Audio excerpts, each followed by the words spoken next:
شروع اللہ کے نام سے جو بڑا مہربان نہایت رحم والا ہے۔ الف لام میم۔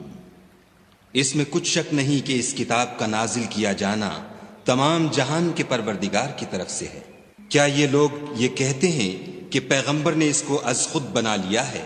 نہیں، بلکہ وہ تمہارے پروردگار کی طرف سے برحق ہے، تاکہ تم ان لوگوں کو ہدایت کرو جن کے پاس تم سے پہلے کوئی ہدایت کرنے والا نہیں آیا، تاکہ یہ رستے پر چلے۔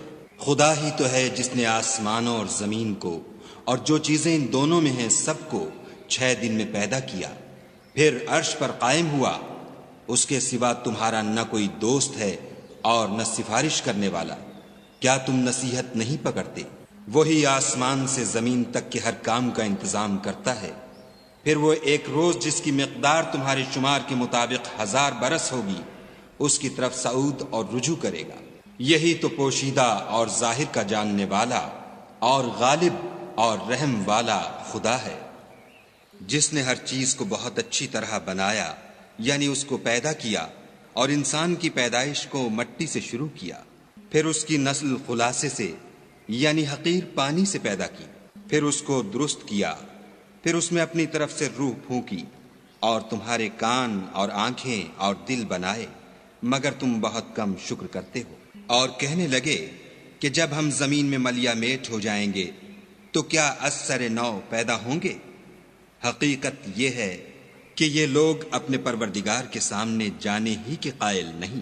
کہہ دو کہ موت کا فرشتہ جو تم پر مقرر کیا گیا ہے تمہاری روحیں قبض کر لیتا ہے، پھر تم اپنے پروردگار کی طرف لوٹائے جاؤ گے، اور تم تعجب کرو جب دیکھو کہ گناہ گار اپنے پروردگار کے سامنے سر جھکائے ہوں گے، اور کہیں گے کہ اے ہمارے پروردگار، ہم نے دیکھ لیا اور سن لیا، تو ہم کو دنیا میں واپس بھیج دے کہ نیک عمل کریں، بے شک ہم یقین کرنے والے ہیں۔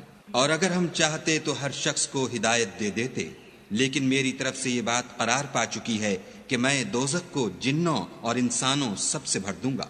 سو اب آگ کے مزے چکھو، اس لیے کہ تم نے اس دن کے آنے کو بھلا رکھا تھا۔ آج ہم بھی تمہیں بھلا دیں گے، اور جو کام تم کرتے تھے ان کی سزا میں ہمیشہ کے عذاب کے مزے چکھتے رہو۔ ہماری آیتوں پر تو وہی لوگ ایمان لاتے ہیں کہ جب ان کو ان سے نصیحت کی جاتی ہے تو سجدے میں گر پڑتے اور اپنے پروردگار کی تعریف کے ساتھ تسبیح کرتے ہیں اور غرور نہیں کرتے۔ ان کے پہلو بچھونوں سے الگ رہتے ہیں، اور وہ اپنے پروردگار کو خوف اور امید سے پکارتے، اور جو مال ہم نے ان کو دیا ہے اس میں سے خرچ کرتے ہیں۔ کوئی متنفس نہیں جانتا کہ ان کے لیے کیسی آنکھوں کی ٹھنڈک چھپا کر رکھی گئی ہے۔ یہ ان اعمال کا صلہ ہے جو وہ کرتے تھے۔ بھلا جو مومن ہو وہ اس شخص کی طرح ہو سکتا ہے جو نافرمان ہو؟ دونوں برابر نہیں ہو سکتے۔ جو لوگ ایمان لائے اور نیک عمل کرتے رہے ان کے رہنے کے لیے باغ ہیں، یہ مہمانی ان کاموں کی جزا ہے جو وہ کرتے تھے۔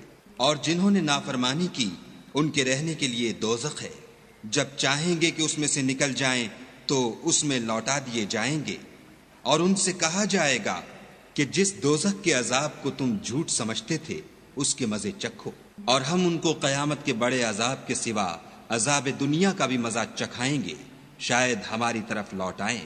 اور اس شخص سے بڑھ کر ظالم کون جس کو اس کے پروردگار کی آیتوں سے نصیحت کی جائے تو وہ ان سے منہ پھیر لے۔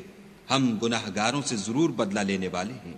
اور ہم نے موسیٰ کو کتاب دی تو تم ان کے ملنے سے شک میں نہ ہونا، اور ہم نے اس کتاب کو یا موسیٰ کو بنی اسرائیل کے لیے ذریعہ ہدایت بنایا، اور ان میں سے ہم نے پیشوا بنائے تھے جو ہمارے حکم سے ہدایت کیا کرتے تھے جب وہ صبر کرتے تھے اور وہ ہماری آیتوں پر یقین رکھتے تھے۔ بلا شبہ تمہارا پروردگار ان میں جن باتوں میں وہ اختلاف کرتے تھے قیامت کے روز فیصلہ کر دے گا۔ کیا ان کو اس امر سے ہدایت نہ ہوئی کہ ہم نے ان سے پہلے بہت سی امتوں کو جن کے مقامات سکونت میں یہ چلتے پھرتے ہیں ہلاک کر دیا؟ بے شک اس میں نشانیاں ہیں، تو یہ سنتے کیوں نہیں؟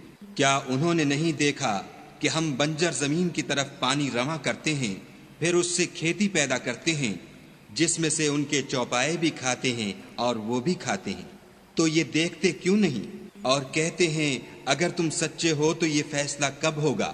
کہہ دو کہ فیصلے کے دن کافروں کو ان کا ایمان لانا کچھ بھی فائدہ نہ دے گا، اور نہ ان کو مہلت دی جائے گی۔